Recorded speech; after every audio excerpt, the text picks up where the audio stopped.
That's kinda what I do. I'm a truck driver, so I spend a lot of time sitting and waiting to get loaded, unloaded, and I sometimes use that time to just research stuff. Recently, I've been learning how to code, so sitting in the same spot for 4+ hours is useful to me now, lol. That's actually an insanely useful way to pass the time. Get good enough at it and you could land a side gig as a freelancer.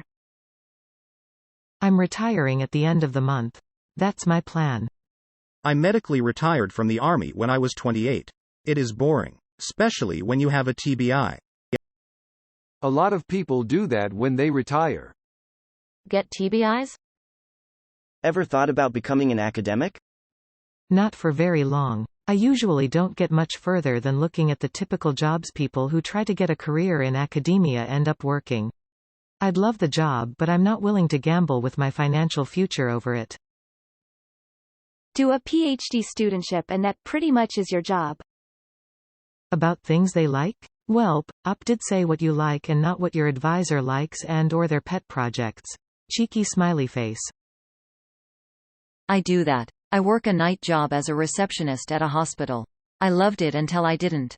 Now I'm bored out of my mind half the time. I run a retail store, and if there's no office work or customers, I'm literally sitting at my desk on Reddit or doing whatever I please that's work appropriate. I loved how easy it was until I got so bored I got pretty depressed, and now looking for jobs that will have me feel more fulfilled. You said that perfectly. It's nice until it's not. Everyone's jealous when I first tell them about it, but I wish I got some satisfaction out of it, and that's more important to me than free time.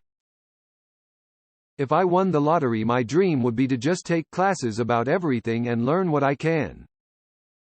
Yes, and then I remembered that this essentially was my job when I was a student and I hated it, and couldn't wait to work. I think the answer is really that I can't do any one thing for 40+ hours a week without it quickly becoming an absolute chore. It's sad that everything gets boring after a while. I remember being in a regional theater production of The Pirates of Penzance when I was 16. I loved musical theater more than anything. But after putting on weeks after weeks of performances, I kind of wanted my free time back. My friend was in the national tour of Greece. She played Cha-Cha Gregorio, the best dancer at St. Bernadette's, and she said that after a while the cast was dying for anything to happen so the show would be cancelled and they could just have some time off. So even doing what you love requires breaks. I work maintenance. I really enjoy understanding how things work. It's really hard to find a job that is 100% enjoyment at any given time. I would say my job is about 80% great, 20% terrible. I specifically work at an income-based, 55+, or disabled apartment complex. What I have learned over the years is that our attitudes dictates to us the enjoyability of any task or work needed to be done. For example, I really don't like using a steam cleaner on the carpets, but the end results are oddly satisfying and end up doing it because of that oddly satisfying feeling. Serving people that need and deserve help is extremely satisfying and makes any shit job worth it. Many of our tenants have been swept under the rug, hidden from society. Seeing their eyes light up when someone actually shows compassion keeps me going. The fucking dream. Yeah, my job just announced they're having us come back to office full-time. I quit, and having this freedom is just so damn nice. I hate the society we crafted around work. Yeah, I can't work from home since I work in manufacturing, but having all the office people not here was such a blessing.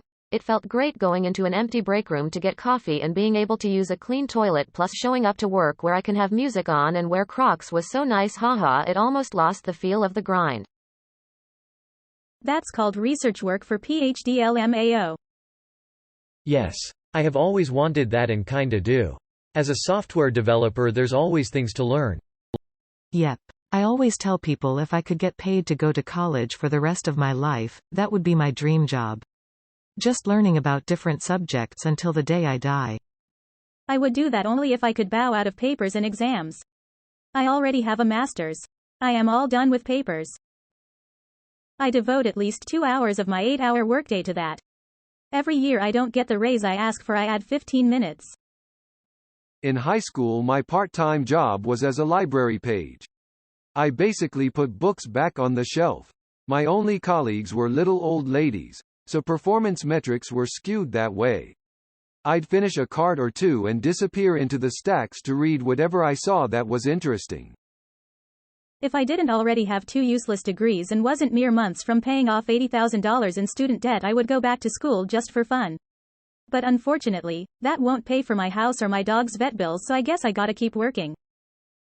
My job mostly consists of watch YouTube all day interspersed with actual work. I have a lot of downtime.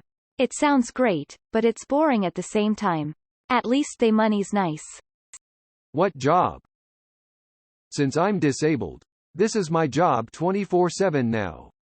I learn all the boring stuff my hubby doesn't have time for, so we have a good understanding of law, economics, philosophy, etc. More realistic alternative. Get a job that lets you listen to podcasts during the day. That's what I do, but I have untreated ADHD, so it's more like hell. I have to do that sometimes when the job requires it. I like learning new design software. I do it when I have downtime. Some days are pretty busy. Some days like today I have almost nothing to do all day. I often don't know roughly how busy the day will be until I get to work. So I practice French, trade stocks and options, look up random stuff, think through situations, etc. I worked in an office where them work was feast or famine. They checked internet usage to make sure that you weren't time thieves, so it was preferable for you to look busy while dying inside, instead of spending time productively when you weren't used with work. The turnover there was tremendous. Well, I know I do. An IT job never gets boring. Okay. Part 2 of the question. What would you learn? I would do a huge deep dive into the real American history. I learned 2 weeks ago that the only reason the Revolutionary War was successful was because of slavery laws being changed so that the owner's children and grandchildren could inherit slaves.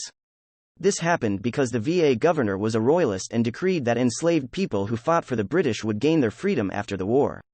The southern states were so upset by this, they were finally spurred on to fight, but only if this law was rescinded, and then the existing law changed so that enslaved people could be willed as property, thus never being able to gain freedom.